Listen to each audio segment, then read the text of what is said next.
Hello my dear students, welcome back to my class where every learning is enjoyable. और आज के lecture में हम पढ़ेंगे रीडिस्ट्रीब्यूशन ऑफ चार्जेस। यानी कि हम जब दो कंडक्टर को किसी कंडक्टिंग वायर से कनेक्ट कर देते हैं तब उनके मतलब कंडक्शन के बाद में जो है उनका क्या चार्ज होता है वो हम पढ़ेंगे।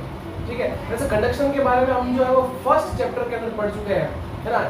कंडक्शन क्या था, बेसिकली चार्जिंग का एक मेथड है। तो मेरे पास में जब दो कंडक्टर होंगे तो उसका मतलब उनका कुछ ना कुछ जो चार्ज होगा, जब हम उनको कंडक्टिंग वायर से कनेक्ट कर देंगे तब बाद में यानी कंडक्शन के बाद में जो है वो क्या चार्ज होगा वो हम जो है वो कैलकुलेट करेंगे। और फिर हम उसके बाद में ये भी पता करेंगे कि इनका जो रेशियो है वो कैपेसिटेंस के रिस्पेक्ट में क्या होता है।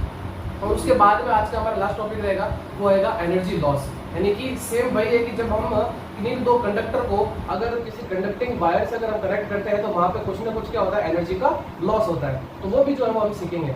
तो आज का हमारा सबसे पहला टॉपिक है रीडिस्ट्रीब्यूशन ऑफ चार्जेस।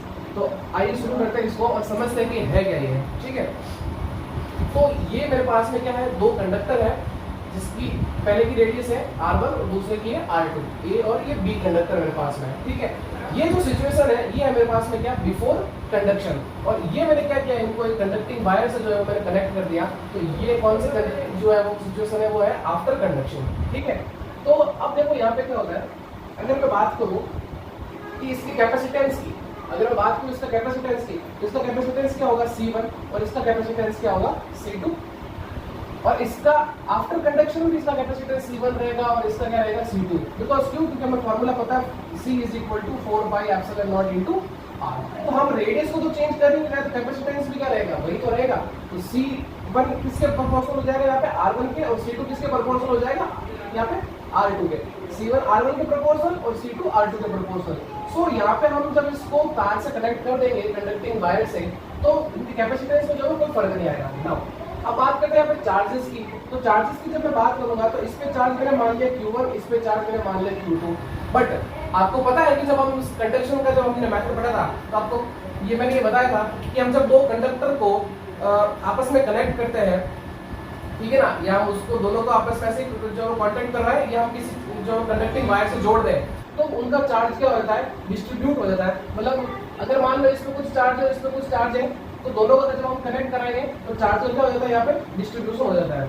ठीक है, तो इस पे मैंने मान लिया कि आफ्टर कंडक्शन इस पे जो चार्ज है वो है Q1 डैश और इस पे चार्ज है कौन सा, Q2 डैश। क्लियर। अब बात करते हैं इस चार्ज की पोटेंशियल की। तो इस चार्ज का पोटेंशियल V1, इस चार्ज का पोटेंशियल V2। अब यहाँ पे बात करते हैं पोटेंशियल V आफ्टर कंडक्शन। तो यहाँ पोटेंशियल V होगा और इसमें भी पोटेंशियल क्या होगा, V होगा। दोनों पे पोटेंशियल क्या रहेगा, सेम रहेगा। क्यों, क्योंकि हमने क्या किया है, इसको किसी कंडक्टिंग वायर से जो है वो हमने कनेक्ट कर दिया है। और हमने पिछली क्लास में भी हमने पढ़ा था कि जब हम किसी भी कैपेसिटर की अगर दो प्लेटों अगर हम कनेक्ट कर देते हैं तो उनके ऊपर जो पोटेंशियल है वो क्या हो जाता है, इक्वल हो जाता है, और उनका कैपेसिटेंस क्या हो जाता है, वहाँ पर हमने बताया इनफाइनाइट हो जाता है। ठीक है ना। तो यहाँ में आपको पता है, यहाँ पे मैं ये बता रहा हूँ कि जब हम किसी दो कंडक्टर को अगर हम किसी भी वायर से कनेक्ट कर देते हैं तो उनका पोटेंशियल क्या हो जाता है, सेम हो जाता है। तो जहाँ ये V है इसको हम बोलते हैं क्या, कॉमन पोटेंशियल। क्लियर है यहाँ तक, आगे बात समझ में। तो हम कैलकुलेट करेंगे कि जो चार्ज जो है आफ्टर कंडक्शन वो क्या होता है।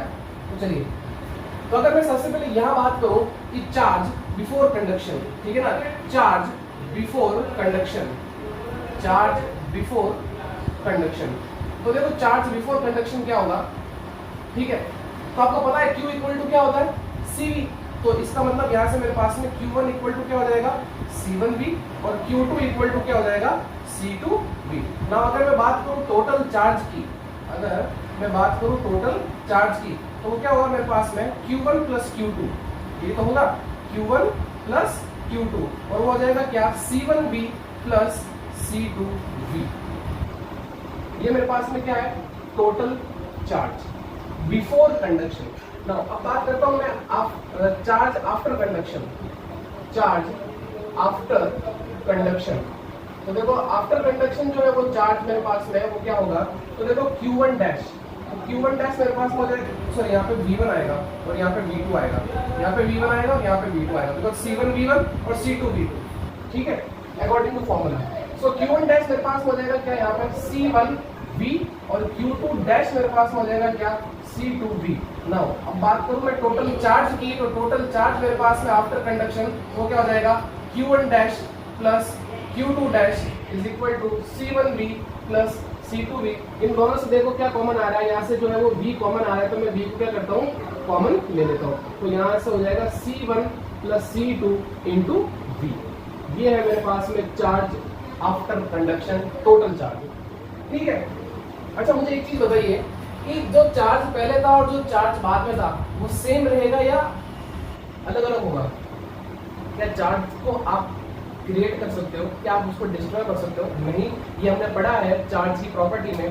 तो वहां पे पढ़ा हमने क्या, law of conservation of charge. उसी के अकॉर्डिंग चार्ज जो है वो पहले और बाद में क्या रहता है, सेम रहता है। तो इसका मतलब यहाँ पे मैं लिखूंगा law of conservation of charge, law of conservation of charge, law of conservation of charge. तो वो हो जाएगा मेरे पास में Q1 plus Q2 is equal to Q1 dash plus Q2 dash. भले ही मैंने इसको यहाँ से कंडक्टिंग वायर से कनेक्ट किया है, लेकिन चार्ज थोड़ी बदल जाएगा टोटल इनका, ठीक है। तो ये है मेरे पास में C1V1 plus C2V2 is equal to C1 plus C2 into V। Clear है यहाँ तक? अब यहाँ से मैं क्या कैलकुलेट करूंगा, सॉरी, यहाँ से मैं जो है वो V को कैलकुलेट करूंगा। तो मेरे पास में देखो V क्या निकल के आएगा, वो आएगा C1V1 plus C2V2 upon C1 plus C2, जिसको हम बोलते हैं कॉमन पोटेंशियल, इसको हम बोलते हैं कॉमन पोटेंशियल। क्लियर है यहाँ तक? आगे बढ़े। तो ये निकल के आएगा मेरे पास में कॉमन पोटेंशियल। अब बात करते हैं हम इनके चार्जेस की। तो चार्ज क्या होता है देखो आप सबसे पहले, क्योंकि अगर मैं चार्ज की बात करूं तो मुझे क्या चाहिए यहाँ पे C1 और V1, सॉरी C1 और V। तो C1 तो मुझे पता होगा, मुझे किसकी जरूरत होगी, V, और V हमने जो है वो कैलकुलेट कर लिया है। तब बात करता हूँ मैं Q1 डैश की। तो Q1 डैश मेरे पास में क्या हो जाएगा, C1V इक्वल टू C1 तो मेरे पास में है ही है, और V मेरे पास में कहाँ है, ये रहा। तो V मेरे पास में क्या हो जाएगा C1, और ये क्या मेरे पास में Q1 ही तो है बेसिकली, और ये क्या है मेरे पास में Q2 divided by C1 plus C2, ठीक है। इसको ऐसे लिख लो ना, ये क्या है Q1 plus Q2 divided by C1 plus C2, ऐसे भी तो लिख सकते हैं ना हम इसको। तो C1V1 क्या है, Q1 तो है, और C2V2 क्या है मेरे पास में, Q2 है, ठीक है। सो मेरे पास में Q1 डैश आ गया C1 मल्टीप्लाई V। तो C1 पर ऐसा कैसे रखा, और V की वैल्यू मैंने यहाँ से रख दी। अच्छा आपको पता है C इज इक्वल टू होता है 4 pi epsilon not into R, ये 4 pi epsilon not into R। तो R की जगह मेरे पास हो जाएगा R1 डिवाइडेड बाय, यहाँ से देखो 4 pi epsilon not into R1 plus 4 pi epsilon not into R2, और यहाँ से मेरे पास में क्या बच जाएगा Q1 प्लस Q2। तो देखो यहाँ से क्या कट गया, 4 पाई एप्सिलॉन नॉट से 4 पाई एप्सिलॉन नॉट कॉमन आके कट गया, तो मेरे पास में बच गया R1 upon R1 plus R2। तो इसको जो है वो मैं एक साथ लिख लेता हूँ। तो यह हो जाएगा मेरे पास में R1 upon R1 plus R2, ये ठीक है, ये हो जाएगा R1 upon R1 plus R2 multiply Q1 plus Q2। ये हो गया मेरे पास में चार्ज आफ्टर कंडक्शन पहले वाले कंडक्टर पे, ठीक है। नाउ अगर मैं बात करूं Q2 डैश की, अगर मैं बात करूं यहाँ पे Q2 डैश की, तो हो जाएगा मेरे पास में C2V। तो ये हो जाएगा C2, यहाँ से Q1 plus Q2 divided by C1 plus C2, और ये हो जाएगा यहाँ से R2 upon R1 plus R2, और फिर मल्टीप्लाई Q। अच्छा यहाँ पे Q मैंने कैपिटल लिया है ना, तो यहाँ पर Q कैपिटल ही लिखता हूँ, ये कंफ्यूजन नहीं होना चाहिए, ठीक है ना। यहाँ पे Q मैंने कैपिटल लिया है, तो यहाँ पे भी मैं क्या करता हूँ, कैपिटल ही रखता हूँ, ठीक है ना, कंफ्यूज मत होना। बिकॉज ये मैंने यहाँ पे स्टार्टिंग में मैंने यहाँ पे क्या जो है वो Q1 को कैपिटल लिया था और Q2 को भी कैपिटल लिया था, सो इसलिए यहाँ पे मैं इनको कैपिटल ही कर दूंगा, ठीक है। अब क्लियर है? सो यहाँ पर मेरे पास हो जाएगा ये Q1 प्लस Q2, क्लियर। ये निकल के आ गया मेरे पास में Q2 डैश, क्लियर है? तो सो यही चीज हम जो हमें कैलकुलेट करनी थी कि जो चार्ज है आफ्टर कंडक्शन वो क्या है। बिकॉज हमें पहले तो पता है, बाद में पता है, लेकिन जब हमने इसको वायर से कनेक्ट किया तो इनका चार्ज क्या हो गया, बदल गया, बट पोटेंशियल क्या रहा, सेम रहा। तो ये जो है वो इस तरीके से हम Q1 डैश और Q2 डैश कैलकुलेट करेंगे। अगर आपको C1 मतलब अगर आपको कैपेसिटेंस और चार्ज के बारे में पता था आप ये फॉर्मूला लगाओ, और अगर आपको रेडियस ऑफ चार्ज के बारे में पता था आप ये वाला फॉर्मूला लगाओ, कोई दिक्कत नहीं, ठीक है ना। C1 मेरे पास में R1 C1 plus C2 R1 plus R2 because C is proportional to R, ठीक है वहां से। तो ये मेरे पास में आ गया Q1 डैश और Q2 डैश। नाउ अब अगर मैं बात करूं इनके रेशियो की, ठीक है ना, रेशियो ऑफ चार्ज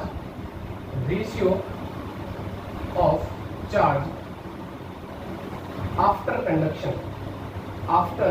कंडक्शन, तो देखो क्या होगा कि Q1 dash upon Q2 dash is equal to C1V upon C2V, यही तो होगा, बिकॉज देखो यही तो है, Q1 dash equal to C1V, Q2 dash equal to C2V।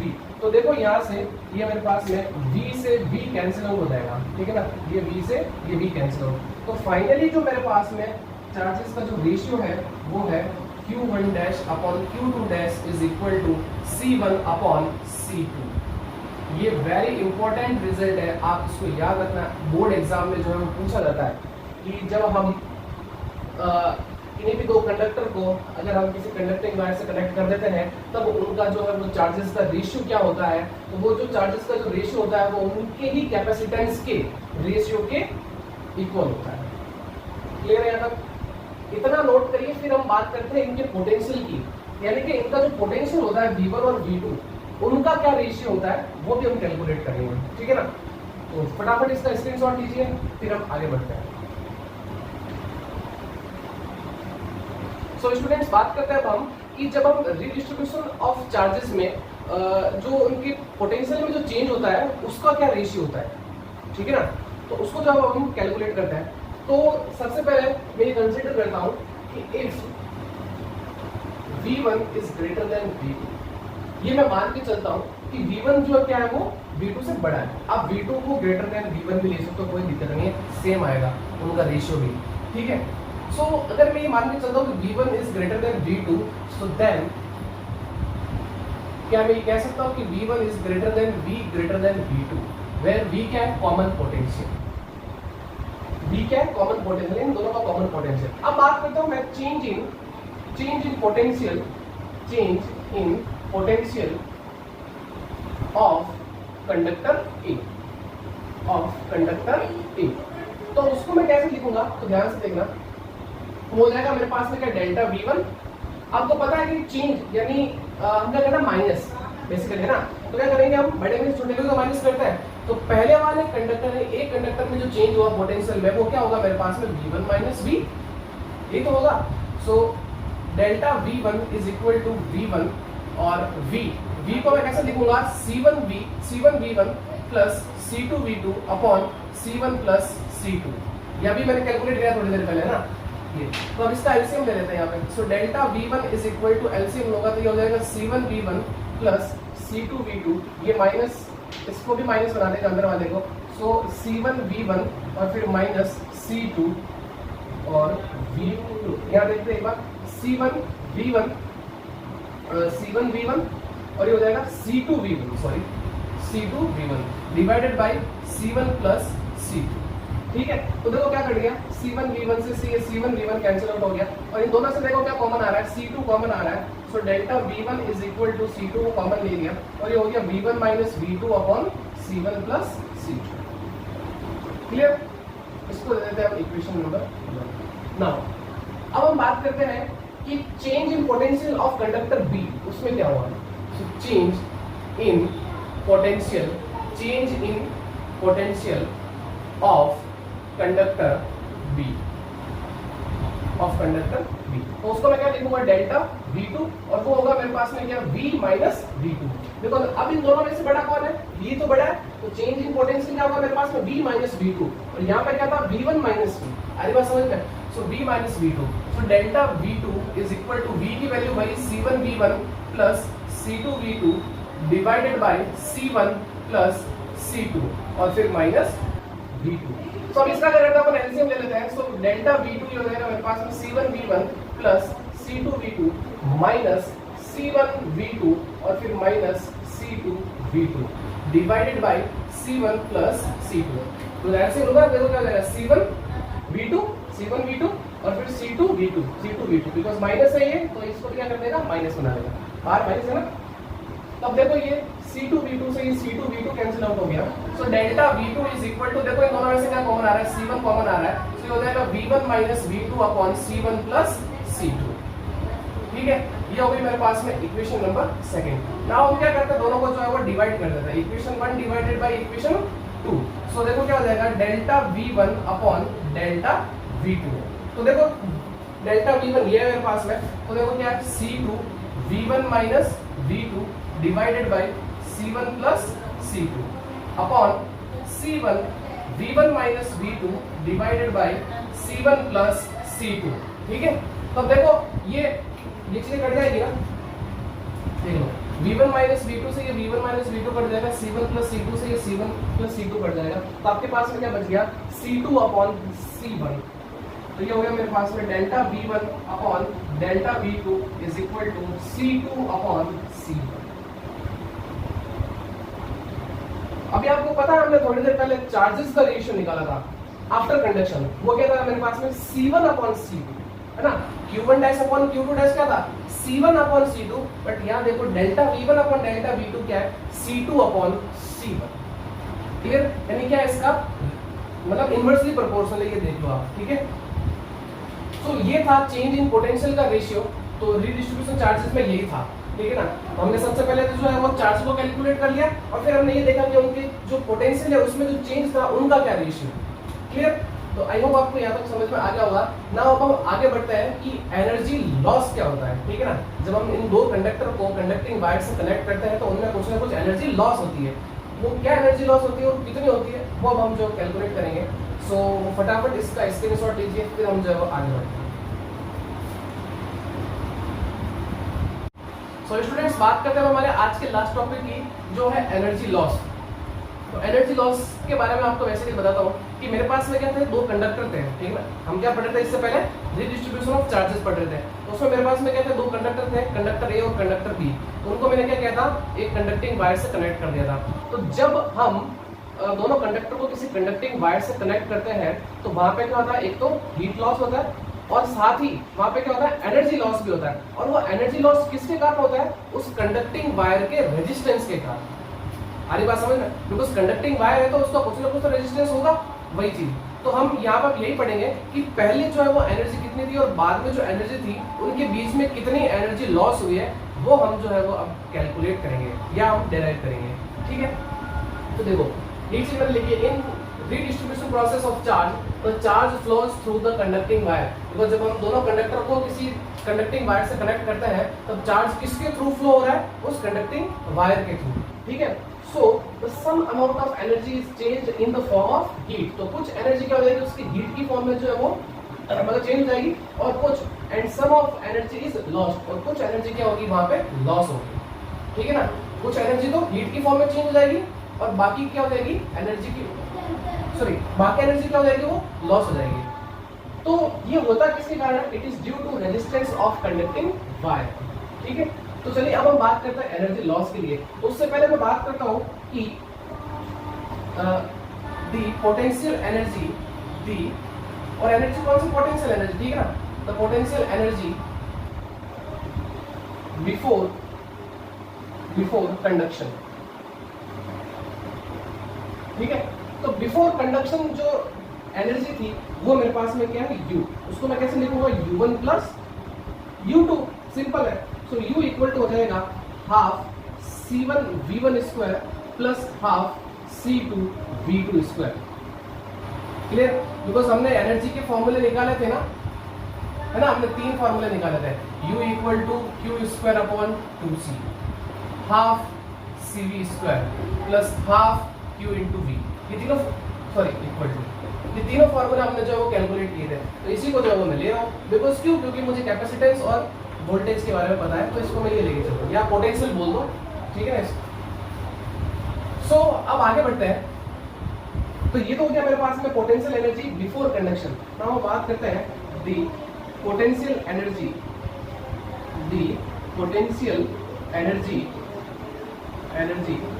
After conduction.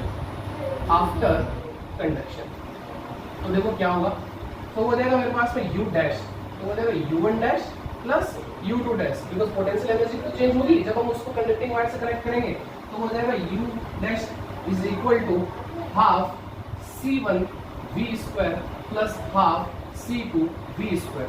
यहाँ मैंने V1 और V2 क्यों लिखा, क्योंकि कंडक्शन के बाद में पोटेंशियल क्या रहता है, सेम रहता है। तो देखो दोनों से V स्क्वायर कॉमन आ रहा है, तो मैं क्या करता हूँ V स्क्वायर कॉमन ले लेता हूँ, और 1/2 भी कॉमन आ रहा है, तो 1/2 को भी जो है वो मैं कॉमन ले लेता हूँ। तो ये हो जाएगा मेरे पास में half C1 plus C2 multiply V square. तो ये आ गया मेरे पास में क्या, potential energy after conduction. Now बात करता हूँ मैं एनर्जी लॉस की। नाउ एनर्जी लॉस, तो एनर्जी लॉस इसका मतलब उसको मैं लिखता हूँ डेल्टा U, तो वो हो जाएगा U माइनस U डैश। ठीक है, मतलब U माइनस U डैश क्यों, बिकॉज ये ज्यादा होगी, ये कम होगी, बिकॉज एनर्जी लॉस ही तो हुई है। ठीक है ना, तो पहले ज्यादा रही फिर बाद में कम हुई, तो वही चीज। तो delta U is equal to, ये हो जाएगा मेरे पास में half C1 V1 square plus half C2 V2 square, और फिर माइनस U डैश। तो U डैश की जगह मैं ये रखूंगा, तो वो हो जाएगा मेरे पास में half C1 plus C2 into V का होल स्क्वायर। और हमें V की वैल्यू पता है C1 V1 plus C2 V2 upon C1 plus C2। और यहाँ से देखो मैं क्या करता हूँ, 1/2 कॉमन ले लो। ओके, सो 1/2 कॉमन ले, यहाँ बच गया C1 V1 square plus C2 V2 square. Clear, और यहाँ से हाफ ये C1 प्लस C2, और V की वैल्यू मुझे पता है क्या है, C1 V1 plus C2 V2 upon C1 plus C2 का होल स्क्वायर। यही तो है। तो इसको थोड़ा सा मैं ऐसा लिख लेता हूँ, ठीक है ना, इसको मैं ऐसा लिख लेता हूँ, इसका भी होल स्क्वायर कर देता हूँ और इसका भी होल स्क्वायर कर देता हूँ। क्लियर है। तो देखो ये एक टर्म तो कट जाएगी यहाँ से, C1 प्लस C2 से ये एक बार कट गया, ठीक है ना, ये 2 है ना, ये तो एक बार कट गया। अब मेरे पास में क्या बच गया, delta U equal to half C1 V1 square plus C2 V2 square minus यहाँ से 1/2 C1 V1 plus C2 V2 का whole square divided by C1 plus C2। Clear. अब क्या करना है, इसका एलसीएम ले लेते हैं। So delta U equal to, LCM क्या आ जाएगा इसका, 2C1 प्लस C2। तो देखो 2 से 2 कट जाएगा, इसका मल्टीप्लाई इससे हो जाएगा, तो ये हो जाएगा C1 V1 square plus C2 V2 square multiply C1 plus C2, और फिर माइनस ये कट जाएगा और ये यहाँ पे आ जाएगा, तो ये हो जाएगा C1 V1 plus C2 V2 का whole square. Clear. So delta U equal to, इसको मल्टीप्लाई कर दो, तो इसका पहले इससे मल्टीप्लाई होगा, तो ये हो जाएगा C1 स्क्वायर और फिर V1 square, because C1 into C1 square हो जाएगा, फिर प्लस इसका मल्टीप्लिकेशन इससे करते हैं, तो ये हो जाएगा C1 C2 और फिर V1 स्क्वायर, फिर प्लस इसका मल्टीप्लाई इससे करिए, तो ये हो जाएगा C1 C2 और फिर V2 का स्क्वायर, फिर प्लस इन दोनों का मल्टीप्लाई करिए, तो ये हो जाएगा C2 स्क्वायर और फिर V2 स्क्वायर। क्लियर है। नाउ माइनस, यहाँ a प्लस b का होल स्क्वायर लगा लीजिए, तो ये हो जाएगा C1 square V1 square plus C2 square V2 square plus 2C1 C2 और फिर V1 V2। क्लियर है यहाँ तक। ठीक है। अब जैसे अगर मैं ये ब्रैकेट हटाता हूँ ना, तो ये साइन अंदर वाले क्या हो जाएंगे, प्लस के माइनस हो जाएंगे। ये तो आपको समझ में आता होगा। ठीक है, तो इसलिए मैं एक स्टेप यहीं पे कम कर देता हूँ, बिकॉज जगह थोड़ी कम है इसलिए। सो यहाँ पे C1 प्लस C2, तो देखो जो वैल्यूज कट रही है उनको काट दो, तो देख लो यहाँ पे ये C1 V1 स्क्वायर से ये कम है, C1 V1 स्क्वायर कट दिया, C2 V2 स्क्वायर से कम है, ये C2 V2 square cut. Clear. अब देखो यहाँ से C1 C2 V1 square, C1 C2 V2 square और फिर minus 2 C1 C2 V1 V2। तो देखो ऊपर से क्या कॉमन आ रहा है, C1 C2 सभी से कॉमन आ रहा है, तो यहाँ पे क्या करते हैं हम कॉमन ले लेते हैं। So delta U equal to C1 और C2 को कॉमन लिया, तो देखो अंदर क्या बच गया, V1 square plus V2 square minus 2V1 V2 और फिर divided by C1 plus C2। अच्छा ये 2 तो लिखना ही भूल गया। क्लियर है। अच्छा ये देखो एक आइडेंटिटी बन गई, a square plus b square minus 2ab। क्या इसको मैं a माइनस b का होल स्क्वायर लिख सकता हूँ? बिल्कुल सही है। So delta u equal to ये 1/2 और यहाँ से ये C1 C2 divided by C1 plus C2 और ये हो जाएगा V1 माइनस V2 का होल स्क्वायर। यही है मेरे पास में एनर्जी लॉस का फॉर्मूला, और ये कई बार बोर्ड में पूछा जाता है। ठीक है, तो इसको जो है वो आप अच्छे से बना लेना, ठीक है। डेरिवेशन में कोई दिक्कत नहीं है, आराम से वापस देखो डेरिवेशन को, सब समझ में आ जाएगा। एक चीज ये कि अगर if v1 equal to v2 तब क्या होगा, v1 इक्वल टू v2 तो देख लो v1 से ये v2 कट जाएगा, देखो दोनों इक्वल है ना, तो इसका मतलब क्या हो जाएगा 0, और 0 को पूरी मतलब आप पूरे एक्सप्रेशन से मल्टीप्लाई करोगे क्या हो जाएगा, वो पूरा 0 हो जाएगा। तो इसका मतलब डेल्टा ए क्या निकल सॉरी डेल्टा यू क्या निकल के आएगा मेरे पास में 0। अरे बात समझ में, जब दोनों ही कंडक्टर में पोटेंशियल सेम होगा तब डेल्टा यू यानी एनर्जी लॉस क्या आएगा 0। क्लियर। सो ये थी कहानी एनर्जी लॉस की, ठीक है ना। सबसे पहले हमने क्या किया, एनर्जी निकाली बिफोर कंडक्शन, फिर आफ्टर कंडक्शन, फिर हमने जो एनर्जी लॉस कैलकुलेट कर दिया, ठीक है। सो आज की क्लास में इतना ही, मिलता है नेक्स्ट वीडियो में। तब तक चैनल को ज़्यादा से ज़्यादा शेयर करिए, चैनल को सब्सक्राइब करिए, वीडियोस को लाइक करिए। मिलते हैं नेक्स्ट वीडियो में, तब तक thank you and good bye.